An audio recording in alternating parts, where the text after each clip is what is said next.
আসসালামু আলাইকুম। আউযু বিল্লাহি মিনাশ শাইতানির রাজিম। বিসমিল্লাহির রহমানির রহিম। গত বৃহস্পতিবারে আমরা বাইরের কর্তা যে টপিকটা সেটা নিয়ে কথা বলা শুরু করেছিলাম। তো বাইরের কর্তা হওয়ার জন্য একটা ফেয়ারের বাইরের কর্তা হওয়ার জন্য আমাদের তিনটা শর্ত ছিল। এটা আগে আমরা একটু রিভিউ করি। তিনটা শর্ত ছিল। প্রথমটা ছিল যে বাইরের কর্তাকে অবশ্যই ফেয়ারের পরে বসতে হবে, তবে এটা জরুরি না যে ঠিক পরেই বসতে হবে, কিছুটা দূরেও বসতে পারে, কিন্তু পরে বসতে হবে। ফেয়ারের পরে আসতে হবে, ফেয়ারের আগে আসতে পারবে না। তারপরে শর্তটা ছিল আমাদের যে ফেয়ারের বাইরের যে কর্তা তাকে অবশ্যই রফা অবস্থায় থাকতে হবে। এবং 3 নম্বর শর্তটা ছিল যে বাইরের কর্তা চাইলে ভেতরের কর্তাকে বিতাড়িত করতে পারে, শুধু হুয়া এবং হিয়া আমাদের যে ফেয়ারের এর চেহারা তার ক্ষেত্রে। অন্যগুলার ক্ষেত্রে হচ্ছে এই শর্তটা হবে না প্রযোজ্য। এবং গত ক্লাসে আমরা কিছু উদাহরণ দেখেছিলাম, আজকে আমরা আরো কিছু উদাহরণ দেখি। এই তিনটা শর্ত আমাদের একটু মাথায় রাখতে হবে। আচ্ছা, এখানে আমরা প্রথম দুইটা দেখেছিলাম, তারপরে 3 নম্বরটাও হচ্ছে আমাদের গত ক্লাসে দেখা হয়েছে। 4 নম্বরটাতে আমরা আসি। তো 4 নম্বরটা লেখা আছে, আমরা দেখতে পাচ্ছি যে মাক্কান্নাকুম। মাক্কান্নাকুম, ঠিক আছে, এটা অর্থ হচ্ছে সেটেল করা বা হচ্ছে স্থাপন করা আর কি। তো সেটেল করা, তো মাক্কান্নাকুম। এখানে প্রথম কথা হচ্ছে আমার যে এখানে কি কোনো সংযুক্ত সর্বনাম আছে কিনা। জি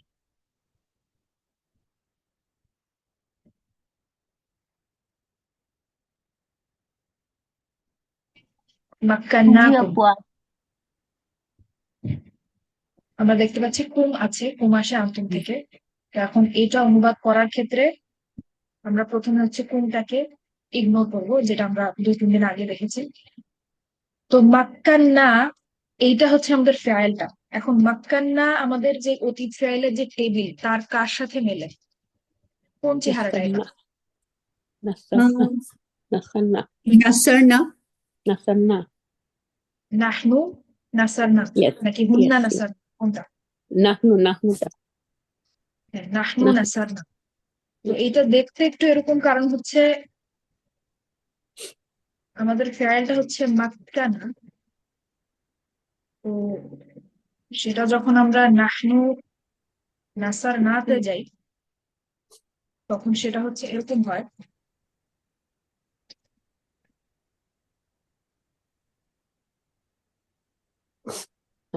মাক্কান্না, নাহনু মাক্কান্না। তো এখানে দুইটা নুনকে হচ্ছে একসাথে লাগিয়ে মাক্কান্না করে ফেলবো, ঠিক আছে। সেই জন্য হচ্ছে এটা এভাবে লেখা। তো এটা হচ্ছে নাহনু নাসার না, সেটার মতো নাহনু মাক্কান্না। তো তার মানে এটার মানে তাহলে কি দাঁড়ায়? এটার অর্থ যদি সেটেল করা হয়, সেটেল করা বা স্থাপন করা, অতীতকাল। আমরা তোমাদেরকে সেটেল করেছি। আমরা তোমাদেরকে সেটেল করেছি বা আমরা তোমাদেরকে স্থাপন করেছি। আচ্ছা, এখন একটা প্রশ্ন, যে এই যে 4 নম্বর আমরা দেখতে পাচ্ছি মাক্কান্না কুম, এখানে কি কর্তাটা কি বাইরের কর্তা নাকি ভেতরের কর্তা? ভিতরের কর্তা। এবং এখানে কি মাক্কান না, এটা কি বাইরের কর্তা হওয়া সম্ভব? না না, না যেহেতু এটা হচ্ছে নাহনু যে চেহারাটা, সেটা এটা হুয়া বা হিয়া না, তাই আমরা বাইরের কর্তা না পাবো পাবো না না। এখানে। হুম তারপরে হচ্ছে 5 নম্বরে আসি আমরা, মা মানা আকা। মানা আকা, তো মানা আকা, এখানে আমাদের সংযুক্ত সর্বনাম হচ্ছে কা, এটা আমরা বুঝতে পারছি। তো তার মানে মানা মানে হচ্ছে নিষেধ করা। তো মানা, এটার অর্থ কি? মানা মিলে কার এটা সাথে? নিষেধ করেছিল এটা নিষেধ করেছিল নাসারার সাথে মিলে। হুয়া নাসারা, হুয়া নাসারা, হুয়া মানা। নাসারা। তাহলে জি। পুরাটার অর্থ কি দাঁড়ায়? মানা আকা, আম, সে সে তোমাকে তোমাকে নিষেধ করেছিল।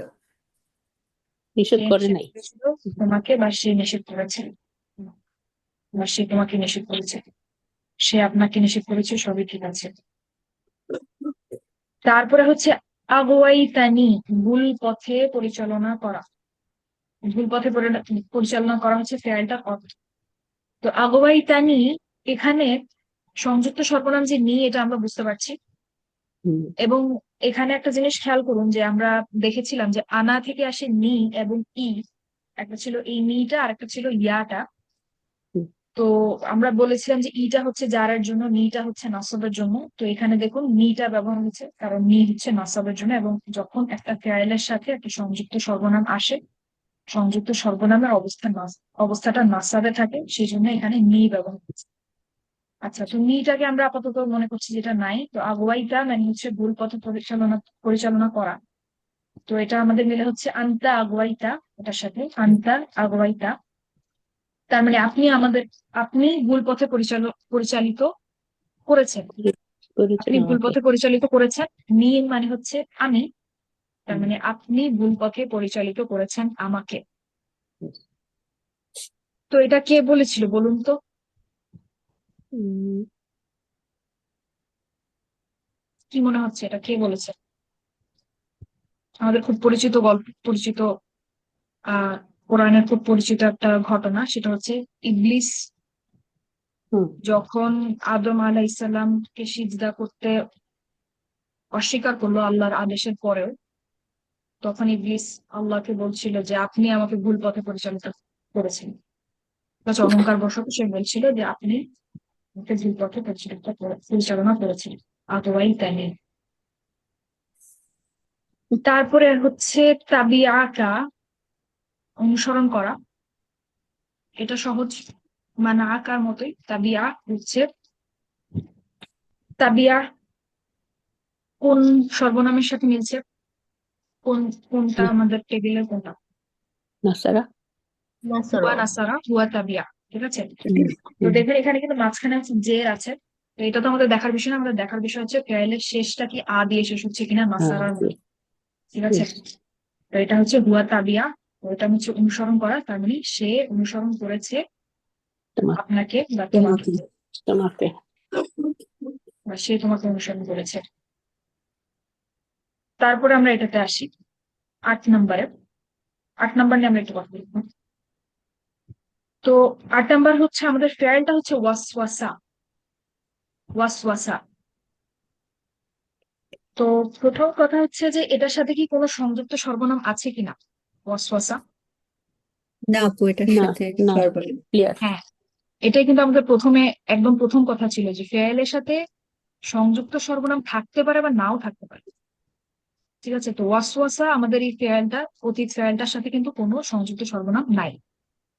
আচ্ছা, তো ওয়াসওয়াসা আমাদের কি টেবিলের কোন কোন সর্বনামের সাথে মিলে? হুয়া হুয়া নাসারা। নাসারা।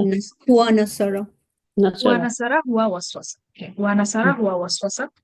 হুম তো তার মানে হচ্ছে কুমন্ত্রণা দেয়া, তো মানে হচ্ছে সে কুমন্ত্রণা দেয়, ঠিক yes, আছে। আচ্ছা, তো এখন যদি আমরা এই এই 8 নম্বর একটু সামনের দিকে আগাই, এরপর আছে লাহুমা, ভালো কথা। তারপরে আমরা একটা শব্দ দেখতে পাচ্ছি, আশ-শাইতানু। আশ-শাইতানু। ও এখন আমরা যদি চিন্তা করি যে এই আশ-শাইতানু শব্দটাকে আমাদের বাইরের কর্তা হওয়ার যেই শর্তগুলা ছিল সেগুলা মানছে কিনা। এটা কি ফেয়ালের পরে এসছে? ইয়েস, জি আপু। তারপর আমরা দেখতে পাচ্ছি যে এটা না, এটা হচ্ছে রফা, আশ-শাইতানু।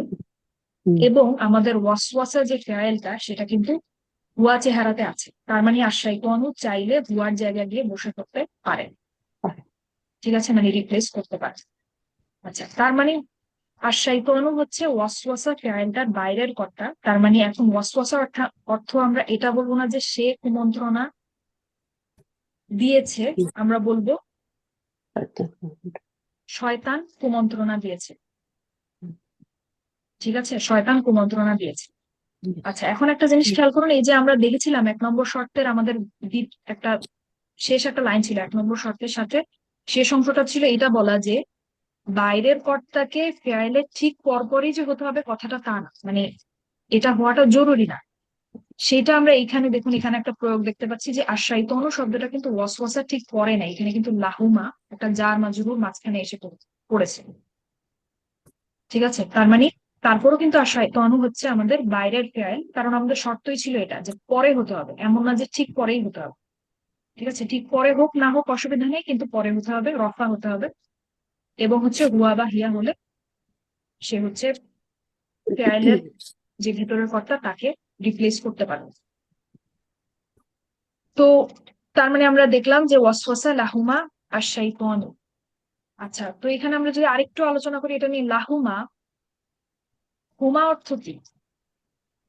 দুজন দুজন দুইজন দুইজনকে। তারা দুজন, তাই তো? তারা দুজন। হুম, হুম, তো এখানে লামটা হচ্ছে আমরা বুঝতে পারছি লাহুমা, এটা হচ্ছে জার মাজরুর। তো লাম অর্থ এখানে যদি আমি বলি কে বা হচ্ছে এরকম, বা প্রতি, এভাবে যদি বলি, তাহলে ওয়াসওয়াসা লাহুমা শাইতান, এটার অর্থটা কি দাঁড়ায়? শয়তান শয়তান তোমাদের কুমন্ত্রণা দিয়েছে তাদের তাদের তাদের দুজনকে তাদের কুমন্ত্রণা দুজনকে দিয়েছিল। বা তাদের দুইজনের কুমন্ত্রণা প্রতি, এরকম আর হ্যাঁ, কি। ঠিক আছে, তো এখানে দুইজনকে আচ্ছা, আদম এবং বিবি আদম এবং আদম আদম বিবি আলাইহিসসালাম আর হচ্ছে বিবি হাওয়া বিবি আলাইহিসসালাম। হুম, এবং দেখুন আমরা বলেছিলাম যে হুমা কিন্তু হচ্ছে যেটা আমাদের ম্যাসকিউলিন বা আপনার পুরুষবাচক যে আমাদের রোটা ছিল, সেখানে হুমাটা কিন্তু একজন ফিমেল একজন মেল হতে পারে, অথবা দুইজনই মেল হতে পারে। ঠিক আছে। তো আচ্ছা, তো এই ছিল 8 নাম্বার। তারপরে হচ্ছে তারপর একটা সোজা এখানে ওয়াকাসামা হুমা। ওয়াকাসামা হুমা, এখানে আমরা দেখতে পাচ্ছি একটা সংযুক্ত সর্বনাম আছে, তো এটাকে আমরা ইগনোর করলাম। ওয়াসামা মানে হচ্ছে শপথ করা। তো কসামা কার সাথে মিলছে আচ্ছা, টেবিলের? হুয়া নাসারা নাসারা হুয়া নাসারা হুয়া নাসারা হুয়া কাসাম। তার মানে সে শপথ করেছে, সে শপথ তাদের করেছে তাদের দুইজনকে, তাদের দুজনের উপর শপথ করে। বা সে তাদের দুইজনকে শপথ করেছে। তারপরে হচ্ছে যাকা। যাকা, এখানে প্রথম প্রশ্ন হচ্ছে এখানে কি কোনো সংযুক্ত সর্বনাম আছে কিনা? হুম, না, ও দেখা তো যাচ্ছে না, মনে হচ্ছে না। তার মানে এখানে কোনো সংযুক্ত সর্বনাম নাই। এবং তারপরের প্রশ্ন হচ্ছে যে এটা আমাদের টেবিলের কার সাথে মিলছে? হুয়া নাসারা কার সাথে মিলছে? হুয়া হুয়া নাসারা হুয়া আচ্ছা, হুমা নাসার হুমা নাসারা। হ্যাঁ, কারণ এই দেখুন আছে হুয়া শেষে কিন্তু নাসারা। একটা আলিফ আছে, জি জি কিন্তু শুধু যাকা জি না, জি এটা হচ্ছে হুম যাকা। হুম তার মানে হুমা নাসারার সাথে মিলছে, তার মানে এটা হচ্ছে তারা দুইজন স্বাদ নিয়েছে, তারা দুইজন স্বাদ নিয়েছে। ঠিক আছে। আর এখানে আমরা হুম, দেখতে পাচ্ছি যে কোনো সংযুক্ত সর্বনাম নাই। এবং এখন যদি আমি জিজ্ঞেস করি আশাজারাতা, এটা কি বাইরের কর্তা হবে কিনা, অনেকগুলা কারণে হবে না, প্রত্যেকে একটা করে কারণ বলুন। সাইদা জেসমিন আপু একটা কারণ বলুন কেন হবে না। ফার্স্ট কারণটা আমার কাছে যেটা মনে হচ্ছে, যেটা তো রফা স্টেজে না, এটা তো নাসাব স্টেজে আছে। আচ্ছা, সাইদা জেসমিন আপু একটা বললেন, একদম ঠিক কথা বলেছেন। মনোয়ার আপু একটা বলেন, আরো কারণ ওটা আছে। তো হুয়া ভার্সন না। হ্যাঁ, দাকা কিন্তু হুয়া বা হিয়া না, এটা কিন্তু হুমা। জি ঠিক আছে। জি আচ্ছা, তার মানে এটা আশাজারতা এখানে হচ্ছে বাইরের কর্তা না, এটা অন্য কিছু। আর এটা যদি বাইরের কর্তা হতো, তাও কিন্তু এটা হচ্ছে আশাজারতা মানে হচ্ছে গাছ। ঠিক আছে, হুম, এমনি আমরা যদি অর্থেও নিয়ে আসি এটা কিন্তু বোধগম্য না, গাছ কোনো কিছু স্বাদ নেয়নি। ঠিক আছে, তার মানে এটা বাইরের কর্তা না, এটা অন্য কিছু। তারপরে 11 নাম্বার, গলাম না। গলাম না, গলাম না, এটার আমি এখন সরাসরি হচ্ছে অনুবাদটা যদি জিজ্ঞেস করি কি হবে? আমরা করেছি। ভুল আহ, করছিলাম। এটা হুন্না নাসারনার সাথে, হুন্না নাসার না নাকি নাহনু না না নাসার? না সরি, নাহনু নাহনু নাসানা নাসারনার আমরা সাথে। ভুল হ্যাঁ, করেছিলাম না। নাহনু নাসারনা, আমরা ভুল করেছিলাম। আমরা ভুল করেছিলাম। হ্যাঁ হ্যাঁ, এবং এটার সাথে কোনো সংযুক্ত সর্বনাম নাই। ঠিক আছে, তাই আমরা না, সরাসরি অনুবাদের দিকে চলে গেলাম, আমাদের আর অত বেশি স্টেপ নাই। তারপরে 12 নাম্বার, আখরাজা আবাইকুম মিনাল জান্নাতি। বাবাই আচ্ছা, আখরাজা এটা কার হুয়া সাথে মিলছে? নাসারা আপু, হুয়া ওয়া নাসারা। নাসারা ওয়া আখরাজা, তার মানে তিনি বহিষ্কার করেছেন। এখানে আর তেমন কিছু আমাদের দেখার মতো নাই আপাতত।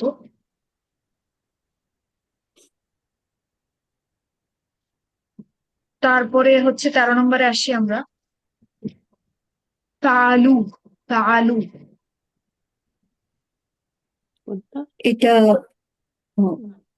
হুম নাসারু নাসারু তার সাথে মিলছে। হ্যাঁ, হুম নাসারু হুম ফাআলু তার সাথে মিলছে, এবং এখানে কোনো সংযুক্ত সর্বনাম আমরা দেখতে পাচ্ছি না। তার মানে কোনো কাজ করা মানে হচ্ছে তারা করেছিল, ঠিক আছে, তারা করেছিল। ফাআলা মানে হচ্ছে করা, তো ফাআলু মানে হচ্ছে তারা করেছিল। এইটাতে আসি এবার আমরা 14 নম্বর। আমারা প্রথম শব্দ, আমাদের প্রথম শব্দ, প্রথম ফেয়াল, এখানে যতগুলো হাইলাইট করা আছে সবগুলাই হচ্ছে অতীত ফেয়াল। আমারা প্রথম কথা হচ্ছে এখানে কোনো সংযুক্ত সর্বনাম নাই, এটা আমরা বুঝতে পারছি। তারপরের প্রশ্ন হচ্ছে এটা আমাদের টেবিলের কার সাথে মিলে? হুয়া নাসারা হুয়া নাসারু। আমারা। হ্যাঁ, জি। হুয়া আমারা। আচ্ছা, এটা মানে হচ্ছে আদেশ দেয়া, তার মানে তিনি আদেশ দিয়েছেন, ঠিক আছে, তিনি হুম, আদেশ দিয়েছেন। আচ্ছা, এখন রব্বি। রব্বি, প্রথম প্রশ্ন হচ্ছে আমার যে রব্বিটা কি? এখানে কয়টা শব্দ আছে রব্বিতে? মুদাফ ইলাইহি আমার দুইটা রব। দুইটা শব্দ। এবং এটা হচ্ছে মনোয়ার আপু বলেছেন এটা হচ্ছে মুদাফ মুদাফ ইলাইহি, আপনি ঠিক বলেছেন। হ্যাঁ, এখন তার মানে এটা হচ্ছে রব, আর হচ্ছে আনা থেকে যে সর্বনামটা আসছে ই, সেটা যুক্ত হয়েছে এখানে, তার মানে এটা হচ্ছে মুদাফ মুদাফ ইলাইহি। এখন আপনাদের কি মনে আছে আমি রব্বি নিয়ে একটা কথা বলেছিলাম, একটা আলোচনা করেছিলাম যে রফা নাসাব জার তিন ক্ষেত্রেই আমাদের, যখন আমাদের কোন একটা ইসেম এর সাথে মুদাফ ইলাইহি হিসেবে আপনার ইটা যুক্ত হয় জার হিসেবে, আনা থেকে যে ইটা আসে সেটা, তখন আমাদের যে রফা নাসাব জার পরিষ্কার ভাবে দেখা যাওয়ার জন্য যে পেশ জবর জের দেখা যেতে হয়, ওটা কিন্তু এখন তখন আর দেখা যায় না, ঠিক আছে, কারণ আমরা কিন্তু বলি না রব্বুই বা রব্বাই, আমরা সবসময় রব্বি রব্বি রব্বি বলি। রফা হোক, অর্থাৎ আমাদের মুদফটা রফা হোক, নাসাব হোক, অথবা জার হোক, ঠিক আছে, এটা কি আপনাদের মনে আছে? জি, মনে জি পড়ছে আপু। এখন। সবার মনে আছে? না আমার মনে নাই, সরি। আচ্ছা, হ্যাঁ, আমি তাহলে একটু ওয়ার্ড ডকুমেন্টে যাই। প্লিজ। লেখা আছে উপরে এখানে, এই যে এখানে আমি বলেছিলাম এটা, দেখুন এখানে রব্বুকা রব্বাকা রব্বিকা আমি যখন বলি, এই সবগুলাই কিন্তু হচ্ছে মুদাফ মুদাফ ইলাই, এবং প্রত্যেক ক্ষেত্রে দেখুন একবার হচ্ছে আমার মুদাফ রফা, একবার নাসাব, একবার জার। তো রব্বুকা রব্বাকা রব্বিকা যখন বলছি, আপনি মুদাফের রফা নাসাব জার তিনটাই কিন্তু পরিষ্কার দেখতে পাচ্ছেন। হুম হুম। কিন্তু যখন আমি হচ্ছে আমার রব বলছি, অর্থাৎ আনা থেকে যে ই আসে সেটা যখন যোগ করছি, তখন কিন্তু আমি সব ক্ষেত্রেই রব্বি রব্বি রব্বি বলছি, কারণ আমরা কিন্তু রব্বুই বা রব্বাই এটা বলি না। যখন আপনার রব্বু এটার সাথে হচ্ছে যখন ইয়াটা যোগ হবে, ঠিক আছে, তখন ইয়াটা বলতে পারেন যে এই পেশ যে উচ্চারণটা এটাকে হচ্ছে নিজের মধ্যে নিয়ে নেবে, ঠিক আছে। আচ্ছা। তো ওইটা ওই পেশ বা জবর বা যে এই এই যে উচ্চারণ গুলা বা এই যে সাউন্ড গুলা, এগুলা পরিষ্কার ভাবে তখন দেখা যায় না। ঠিক আছে, মনোয়ার আপু বুঝতে পেরেছেন? জি জি জি, এটা পুলিং ডাউন করে দেয় আর কি। হ্যাঁ, তো এইটা কোনটা রফা কোনটা নাসাব কোনটা জার, এটা আমরা হচ্ছে কোথায় বলা হচ্ছে সেটা দেখে বুঝতে হবে, কনটেক্সট দেখে বুঝতে হবে। আচ্ছা। তো আমরা এখানে কনটেক্সটটা দেখি, তাহলে এখানে আসলে রব্বি বলা হয়েছে। তো এখন আমরা দেখেছিলাম গত গত ক্লাসে যে আমাদের ফেয়ালের পরে বাইরের কর্তা হওয়ার জন্য হচ্ছে আমাদের যে ইসেমটা তাকে হচ্ছে রফা হতে হয়, তাই তো? রফা হ্যাঁ, হতে হয় ইয়েস। এবং হচ্ছে পরে আসতে হয়। তো আমরা দেখতে পাচ্ছি যে রব্বি এই মুদাফ মুদাফ ইলাইটা আমারা ফেয়ালটার পরে এসছে, প্রথম শর্ত মানলো, তারপরে হচ্ছে রফা হতে হবে, ঠিক আছে। এবং 3 নম্বর শর্ত হচ্ছে যে হুয়া বা হিয়া হতে হবে। এখন আমরা দেখতে পাচ্ছি আমারা হচ্ছে হুয়া নাসারা, ঠিক আছে, হুয়া নাসারা, তার মানে রব শব্দটা যদি রফা হয় তার মানে এটা বাইরের কর্তা হওয়ার কিন্তু বাকি সবগুলা যে শর্ত আছে সবগুলা কিন্তু মানছে। তো এখানে সম্ভাবনা বলতে গেলে 99% যে রব্বু বা হচ্ছে রব্বি যে মুদফ মুদফ ইলাইটা এটা হচ্ছে আমাদের আমারা যে ফেয়ালটা সেটার বাইরের কর্তা, কারণ সব শর্তই মিলছে, ঠিক আছে। হুম, তাছাড়াও আমরা যদি অর্থের দিক থেকে দেখি, আমারা মানে হচ্ছে আদেশ দেয়া, ঠিক আছে। তো যদি আমাদের রব্বি মানে আমার রব এটা যদি হচ্ছে বাইরের কর্তা হয়, তাহলে হচ্ছে সে গিয়ে সে বা তিনি আদেশ দিয়েছেন, এখানে তিনি জায়গায় গিয়ে হচ্ছে বসে যেতে পারবে, তার মানে আমার রব আদেশ দিয়েছেন। আমারও রব্বি মানে হচ্ছে আমার রব আদেশ দিয়েছেন, তার মানে এখানে রব্বিটা হচ্ছে আমাদের বাইরের কর্তা। জি আপু বলেন। আপু, ইদফাতে আমি বোধহয় ভুলে গিয়েছি নাকি কনফিউজড হয়ে যাচ্ছি। ইদফাতে না আপু, মুদাফ ইলাইটা সবসময় জারি থাকে। হ্যাঁ, মুদাফিলাই তো জারি। এখানে আমি রব্বু শব্দটাকে হচ্ছে আমাদের বাইরের ও কর্তা বলছি। আচ্ছা এখন আচ্ছা, হ্যাঁ। রব্বু, রব্বু জি শব্দের জি, সাথে সরি আপু। যেহেতু, হ্যাঁ, রব্বু শব্দের সাথে যেহেতু আমাদের ইটা যুক্ত অবস্থায় আছে, তো এটাকে তো আমি আলাদা হুম, করতে পারছি না, তাই আমি পুরাটাকেই বলছি যে হচ্ছে আপনার জি। বাইরের কর্তা। কিন্তু আমি বিচার বিবেচনা করছি, বিশ্লেষণ করছি রব্বুকে, রব্বুর দিকে তাকিয়ে যে রব্বু পরে আছে কিনা, রব্বু রফা কিনা, এটা দিয়ে। হুম, কিন্তু হ্যাঁ, রব্বুর মানে সাথে যে, মুদাফের স্ট্যাটাসটাই তো হ্যাঁ, ইদফার স্ট্যাটাস হবে, যদিও এটা হুম আম, হ্যাঁ, আমাদের সব হুম, বিশ্লেষণ হচ্ছে হুম, মুদফকে দেখেই, যে মুদফটাই কি পরে আছে হুম, কিনা, রফা কিনা, হুম, এগুলোর ইয়েস উপরে বিশ্লেষণ। কিন্তু যেহেতু মুদফ ইলাইটাও মুদফের সাথে ওতপ্রোত ভাবে জড়িত, আমরা তো আলাদা করতে পারছি না, তাই পুরাটাকেই হচ্ছে আমরা বাইরে কর্তা বলবো। এবং অনুবাদ করার সময় জি। দেখুন আমরা কিন্তু বলছি আমার রব হুম আদেশ দিয়েছেন, আমার রব আদেশ দিয়েছেন, ঠিক আছে। তো আমরা এটা বলবো আপু যে এটা রব্বু, কিন্তু যেহেতু এটা আপনার আহ, ইয়ার সাথে যুক্ত হয়েছে, তাই এটা এখন রাব্বি হয়ে গেছে, হ্যাঁ, কিন্তু আসলে রব্বি এটা পুরাটাই হচ্ছে আপনার বাইরের কর্তা বলতে পারেন, অসুবিধা নেই। আচ্ছা আচ্ছা, ঠিক আছে, আমরা ঠিক যখন আছে। সেন্টেন্স স্ট্রাকচার দেখবো, বাক্য গঠন দেখবো, তখন হচ্ছে এগুলো আরো পরিষ্কার হবে। ঠিক হুম আছে, জি আপু, যে জি ঠিক কেন আছে। পুরাটাকে আমরা হচ্ছে বাইরের কর্তা বলছি। ঠিক আছে, জি জি আচ্ছা। আপু, ঠিক আছে। তার মানে আমার জেজাকাল্লাহ। রব ওয়াইয়াকি, আমার রব আদেশ দিয়েছেন। এরপরে আছে হচ্ছে বিল কিসতি। এটা কি বলুন তো, বা আমাদের কি ছিল? আটটা যার এটা তো জার মাজরুর। জার হুম মজরুর, হ্যাঁ, জার মজরুর। তো আল কিসত মানে হচ্ছে ন্যায়। তো বা যদি আমি হচ্ছে, অর্থাৎ হার্ব জার, আমাদের যে বি, এটার অর্থ এখানে ব্যাপারে হতে পারে, প্রতি হতে পারে, ঠিক আছে, যেখানে যেটা হুম খাটে অসুবিধা নেই। হার্পের অর্থ হচ্ছে আপনার চেঞ্জ হতে পারে, এটা কোনো অসুবিধা না। তো আমি যদি এখানে বলি ব্যাপারে, তাহলে বিল কিস্তি ন্যায়ের মানে কি দাঁড়ায় তাহলে? বিল আল ন্যায়ের কিস্ত মানে ব্যাপার, হচ্ছে ন্যায়, ন্যায়ের ন্যায়ের ব্যাপার। ব্যাপার। তার হুম মানে এখন যে আমারও আমার রব্বি বিল কিস্তি, পুরাটার অর্থ কি? আমার রব আদেশ দিয়েছিল ন্যায়ের ব্যাপারে। হ্যাঁ, আমার রব আদেশ দিয়েছেন বা দিয়েছিলেন ন্যায়ের ব্যাপার। তারপরে আছে 15 নম্বর, হররমা। হররমা খুব সহজ, কার সাথে মিলে? ওয়ানাসর। হুয়া অনেক নাসারা হুয়া হররমা। হুয়া নাসারা হুয়া হররমা, এখানে কোনো সংযুক্ত সর্বনাম নাই। তারপরে আছে হচ্ছে যা আ, এখানেও কোনো সংযুক্ত সর্বনাম নাই, দেখে আমরা বুঝতে পারছি। তো এটা হচ্ছে হুয়া যা আ, হুয়া যা আ। হুম তারপরে আমরা দেখতে পাচ্ছি আজালুহুম, আজালুহুম। এখন আজালুহুম কি? আজালু হালকা, আলিফ লাম নেই। এটাও একটা ইদফার মতো মনে হচ্ছে আপু। আজালুহুম হচ্ছে, হ্যাঁ, ইদফা। সাইদুল হোসেন আপু ঠিক বলেছেন, আজালুহুম হচ্ছে ইদফা। তো এখন আমরা দেখতে পাচ্ছি এখানে আজালু, আজালুটা হচ্ছে, প্রথম কথা হচ্ছে আজালুটা হচ্ছে যা আর পরে এসছে, 1 নম্বর শর্ত মানলো। তারপর আমরা দেখতে পাচ্ছি এটা রফা, 2 নম্বর শর্ত মানলো। 3 নম্বর শর্ত হচ্ছে যা আর ভেতরে যে অভ্যন্তরীণ যে কর্তাটা, ভেতরের কর্তাটা হচ্ছে হুয়া। তার মানে আজালু বা আজালু হুম, এটা হচ্ছে হুয়ার জায়গায় গিয়ে বসে যেতে পারবে, যেহেতু এটা ইদফা। তো আজালু, আজাল মানে হচ্ছে আপনার সময়সীমা বা ডেডলাইন, শেষ সময়সীমা আর কি। তো আজালু মানে হচ্ছে তাদের সময়সীমা। তাহলে জি যা আপু। আজালু হুম মানে কি? যা মানে হচ্ছে সে এসেছে বা এটা এসেছে।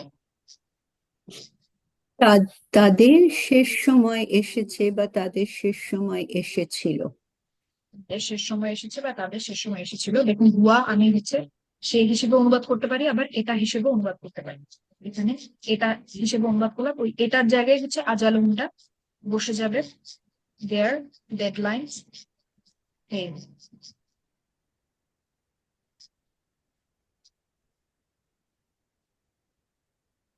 তারপরে আছে হচ্ছে 17 নম্বরে হচ্ছে কাযযাবু। কাযযাবু এটা ওয়া কাযযাবা হুম মা কাযযাবা নাসারু হুম হুম কাযযাবু। নাসারু হুম নাসারু নাসারুর সাথে মিলছে, তো এটা মানে তারা হচ্ছে অস্বীকার অস্বীকার করা। করেছিল। হুম। তারা অস্বীকার করেছিল। আচ্ছা, তারা অস্বীকার করেছিল। আমরা আরেকটু এটা নিয়ে আরেকটু আলোচনাটা আরেকটু সামনে আগে। বি আয়াতিনা, এটা এটার হ্যাঁ ব্রেকডাউন যদি আমি জার জিজ্ঞেস করি। মাজরুর জার মাজরুর আপু। আচ্ছা, বি হচ্ছে আমাদের হার্ফ জার, ঠিক বলেছেন হুম। আপনি, জার মাজরুর বি আয়াতি। এখন আয়াতিনা, আয়াতিনা এটা আবার কি? এটার আয়াতি তার মধ্যে সঙ্গে না যুক্ত জি হয়েছে। না এটা তো মনে হচ্ছে আপু আয়াতি মানে উম, হচ্ছে নিদর্শন সমূহ, এটা নাহনু হচ্ছে মুসলিম নাহনুর মাতিনের মতো দেখতে। নাহনু না নাহনু নাহনু নাহনুর না মনে হচ্ছে না হ্যাঁ, আমাদের নিদর্শন। আমাদের নিদর্শন। তার মানে এটা একটা জার মাজরুর এবং মুদফ মুদফ ইলাইহির একটা বাক্যাংশ, একটা চেন। ঠিক আছে, তো বি আয়াতিনার অর্থ তাহলে কি দাঁড়ায়? আমাদের নিদর্শন সমূহের ব্যাপারে। এটা বোঝা গেছে বি আয়াতিনা আমি কিভাবে অনুবাদ করলাম? হুম। একদম শেষে জি চলে আপু আসলাম, যেহেতু জার মাজরুর মুদফ মুদফ ইলাইহি। তো না মানে হচ্ছে আমাদের, ঠিক আছে, আমরা তার সাথে র যুক্ত করলাম মুদফ ইলাইহি, তাই ঠিক আছে। তো আমাদের নিদর্শন সমূহ, আয়াত মানে হচ্ছে নিদর্শন সমূহ, আমাদের নিদর্শন সমূহের ব্যাপারে, বা অর্থ হচ্ছে ব্যাপারে। তার মানে কাযযাবু বি আয়াতিনা কি দাঁড়ায়? আম, আমাদের নিদর্শন সমূহকে আমাদের নিদর্শন আহ, সমূহ, আমাদের নিদর্শন সমূহ কেউ বলতে পারে। তার মানে তারা অস্বীকার সমূহকে করেছিল। অস্বীকার করেছিল করেছিল। হ্যাঁ হ্যাঁ, তারা অস্বীকার করেছিল আমাদের নিদর্শন সমূহকে। নিদর্শন। তারপরে আছে হচ্ছে ওয়াস্তাকবারু। ওয়াস্তাকবারু এটা হচ্ছে কাযযাবুর মতোই, হুম ইস্তাকবারু, যেটা মানে হচ্ছে অহংকারী হওয়া, বা তার মানে এটার অর্থ দ্বারা হচ্ছে তারা অহংকারী হয়েছিল। আল্লাহ। এখানে এখানে আরেকটু আপু কথাও বলা যায়। ওয়া দিয়ে হ্যাঁ, দুইটাকে কানেক্ট করছে না একই একই বোধহয় হ্যাঁ, ওয়া দিয়ে দুইটাকে কর্তা কানেক্ট করছে, হুম। এটা নিয়ে হয়তো আমি আগামীকালকে আরো ডিটেলসে কথা বলবো, এই ওয়াটা নিয়ে। Sorry, খুঁজে বের করতে হবে এটা। আচ্ছা, আচ্ছা তারপরে আছে হচ্ছে আনহা। তো আন মানে হচ্ছে, পরে। আন মানে অ্যাবাউট, ব্যাপারে। হ্যাঁ, এখন আনহা যে জার মাজরুর, এটা আমরা বুঝতে পারছি, এটা আমরা বুঝতে পারছি। তো হাটা হচ্ছে, এই আলোচনাটা একটু ইয়া জটিল হয়ে যাবে কিনা জানি না। হাটা হচ্ছে কাকে রেফার করছে বলুন তো এখানে, মানে কাকে উদ্দেশ্য করছে? হাটা কি এখানে? ইয়া থেকে এসেছে এটা। হ্যাঁ, হিয়া থেকে আসছে হা। হ্যাঁ, একজন ভাই বলেছেন আয়াত, হ্যাঁ ভাই ভাই ঠিক বলেছেন। এখানে আমাদের দেখুন বি আয়াতিনা, আয়াতি, এটা হচ্ছে আমরা যদি আরেকটু গভীরে যাই আলোচনার, আয়াতি এটা হচ্ছে মুসলিমাতিনের মতো, আতিন, আতুন আতিন, তাই তো? এখন আপনাদের মনে আছে কিনা যে আতুন আতিন যদি কম্বিনেশন হয়, সেক্ষেত্রে আমাদের একটা প্রশ্ন করতে হয়, ঠিক আছে, যে এটা কি মানুষবাচক নাকি অমানুষবাচক, বহুবচনটা কি মানুষবাচক নাকি অমানুষবাচক। যদি অমানুষবাচক হয় তাহলে আমাদের দুইটা উত্তর থাকে, মনে আছে আপনাদের? যদি আতুন আতিন অমানুষবাচক হয় তাহলে আমাদের উত্তর দুইটা হয়, একটা হচ্ছে এক স্ত্রীবাচক আর একটা হচ্ছে তিন স্ত্রীবাচক। হুম, ঠিক আছে, হুম, বুঝতে হুম। পারছেন আমি কি বলছি, নাকি একটু জটিল হয়ে যাচ্ছে?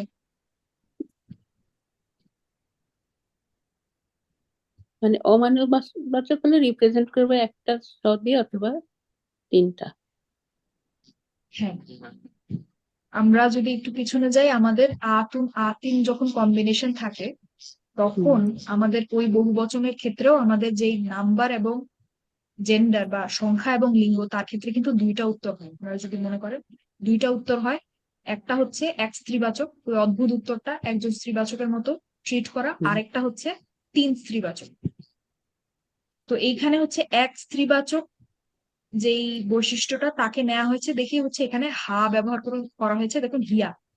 হিয়া কিন্তু এক স্ত্রীবাচক, ঠিক আছে। তো এই হাটা হচ্ছে আমাদের আয়াত, আয়াত যে শব্দটা তাকে হচ্ছে উদ্দেশ্য করছে, অর্থাৎ রিপ্রেজেন্ট করতেছে। তারা অস্বীকার করেছিল আমাদের আয়াত সমূহকে বা আমাদের নিদর্শন সমূহকে, এবং এগুলোর ব্যাপারে হা যেহেতু হচ্ছে একটা বহুবচনকে নির্দেশ করছে, তাই আমি এগুলোর বলছি, ঠিক আছে। কারণ আমরা জানি হুম, হুয়া বা হিয়া হচ্ছে, এটার অর্থ হচ্ছে এটা হতে পারে। হুম, তো তারা অহংকারী হয়েছিল এগুলোর ব্যাপারে, তারা অহংকারী হয়েছিল এগুলোর ব্যাপারে। ওয়াস্তাকবারু আনহা, ঠিক আছে। আন অর্থ হচ্ছে ব্যাপারে, আর হা কে হচ্ছে আমি অনুবাদ করছি এগুলো হিসেবে। তো এটা আমি একটু ডিটেলসে গেলাম এমনি, এটা আপনারা যদি এখনই না বুঝতে পারেন কোনো অসুবিধা নেই, এটা আমি এমনি ব্যাখ্যা করলাম যেহেতু সামনে এসছে এবং এখানে বেশিরভাগ জিনিসই আমরা এখন জানি, ঠিক আছে। যদি কেউ এটা না বুঝতে পারেন আপাতত 17 নম্বর যদি পুরোপুরি পরিষ্কার না হয় অসুবিধা নেই, এগুলো সামনে আমরা দেখবো, অসুবিধা নেই, ঠিক আছে। হুম।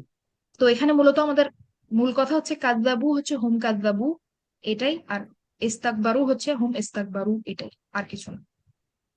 আপু এখন কাযযাবু, এক্সপ্লেন করেছেন, এখন এক্সপ্লেন করার পর বুঝেছি, কিন্তু এর আগে কিছুই বুঝতে পারিনি, এর আগে ধরতে পারিনি এত কিছু, হ্যাঁ। এত কিছু আরেকবার আইডেন্টিফাই আরেকবার যদি করতে আমি হচ্ছে, পারিনি। হ্যাঁ, সংক্ষেপে যদি বলি, কাযযাবু বি আয়াতিনা জার মাজরুর মুদাফ মুদাফ ইলাই, আবার হচ্ছে ইস্তাকবারু হচ্ছে আমাদের ফেয়াল, অতীত ফেয়াল হুম, হুম, হুম। এবং আনহাটা হচ্ছে আমাদের জার মাজরুর, এতটুকু।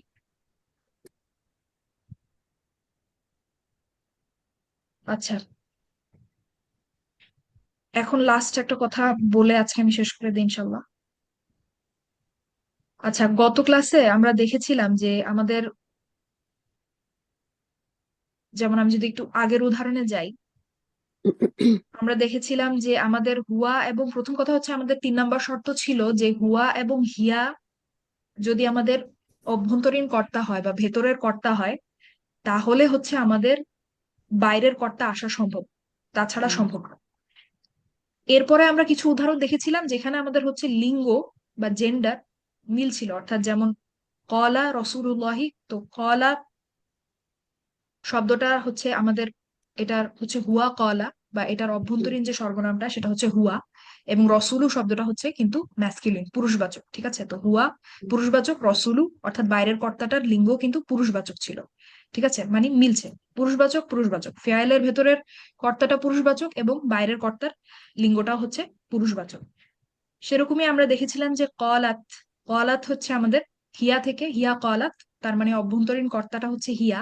আল হুম, আরাবু ছিল আমাদের হচ্ছে ব্রোকেন প্লুরাল বা ভাঙা বহুবচন, তার মানে এটাও হচ্ছে স্ত্রীবাচক, তার মানে স্ত্রীবাচক স্ত্রীবাচক মিল ছিল।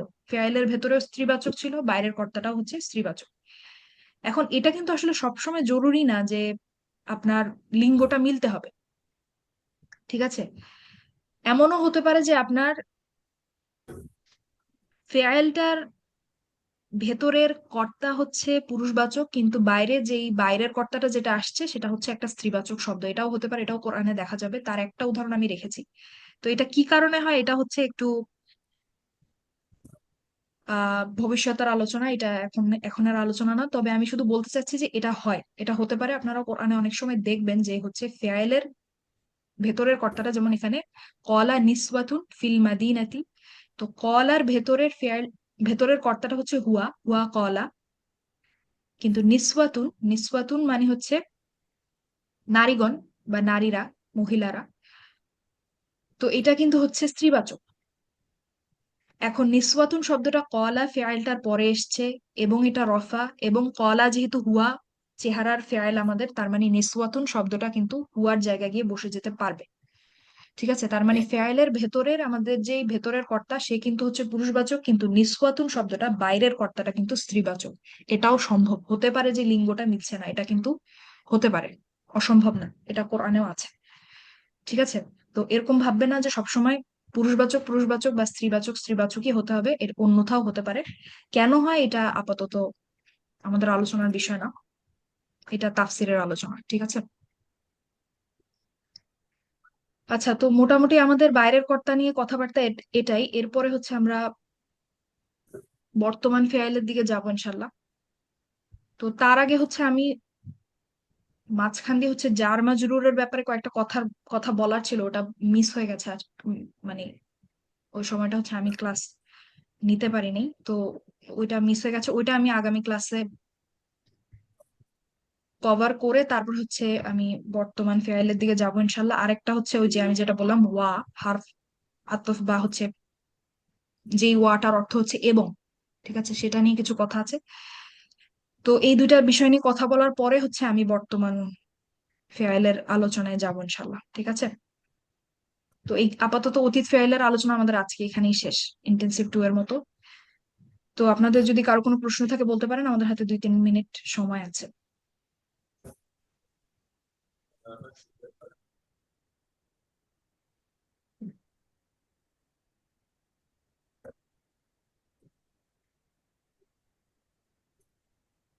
আপু, যেটা আমাদের একটু সময় নিয়ে আপনি বুঝালেন, ওই ওই আয়াতটা 17 নম্বরে জি আমরা তো কিছুটা হলেও আমরা বোধহয় করেছি আপু, না? ওই যে প্রথম শব্দটা কি ওই ইসম মৌসুল সেটা? হ্যাঁ, এটা ইসম আল্লাদিনা। মাউসুল, এখানে একটা আলিফ আছে, ওয়াল্লাদিনা ইসম মাউসুল, আল্লাদিনা হচ্ছে ইসম মাউসুল। তাহলে এটার অর্থ কি দাঁড়াচ্ছে আপু? আল্লাদিনা মানে হচ্ছে যারা। যারা, আচ্ছা। এবং এটা যদি এটার এটা কি কোনো আমরা বাক্যাংশ কোথাও, মানে এটার কি বাক্য বলতে পারি আমরা, মানে কোথাও আমাদের গ্যাপ আছে? না, এই জন্যই, হ্যাঁ, এটাকে বাক্য আমরা বলতে পারি না, কারণ আমরা এখন ইসম মৌসুলের ব্যাপারে জানি না। হুম হুম। আচ্ছা আচ্ছা, ঠিক আছে। ঠিক আছে, এখানে ইসম মৌসুলের ব্যাপারে আলোচনা করলে তখন আমরা বুঝতে পারবো। তো আপাতত এতটুকু আমরা মোটামুটি বুঝতে পারি যে কোনটা কি, অর্থাৎ ব্যাকরণিক যেই ব্রেকডাউনটা সেটা আমরা বুঝতে পারি মোটামুটি, যে কোনটা ফেয়াল, কোনটা হচ্ছে জার মাজরুর, মুদাফ মুদাফ ইলাই, এবং অর্থটাও কিছুটা আমরা বুঝতে পারি। শুধু একটা হয়তো একটু কঠিন লাগতে পারে যে এই হাটা হচ্ছে কাকে কাকে হচ্ছে রেফার করছে বা কাকে উদ্দেশ্য করে বলছে। তো এই এটা কাজ্জাবু হয়তো একটু, থেকে, সরি আপু, এই কাজ্জাবু থেকে আনহা পুরাটাই একটা ফ্র্যাগমেন্ট না আপু? একটা ফ্র্যাগমেন্ট চেইন, ফ্র্যাগমেন্ট চেইন, আহ তাও বলা যাবে না, না? এটা এখনই আসলে আমরা আলোচনা করার মতো অবস্থায় জি, নাই, এখানে আসলে আমাদের আরো অনেক কিছু জানতে হবে। ঠিক আচ্ছা আছে, আচ্ছা, ঠিক আছে। জি জি। আচ্ছা, ঠিক আছে তাহলে আজকের ক্লাস এ পর্যন্তই। আমরা কালকে থেকে আবার কন্টিনিউ করবো ইনশাল্লাহ। সবাই ভালো থাকবেন। আসসালামু আলাইকুম রহমতুল্লাহি ওয়া বারাকাতুহু। জাজাকিল্লাহ খাইরান আপু। আসসালামু আলাইকুম। ইয়াকুম।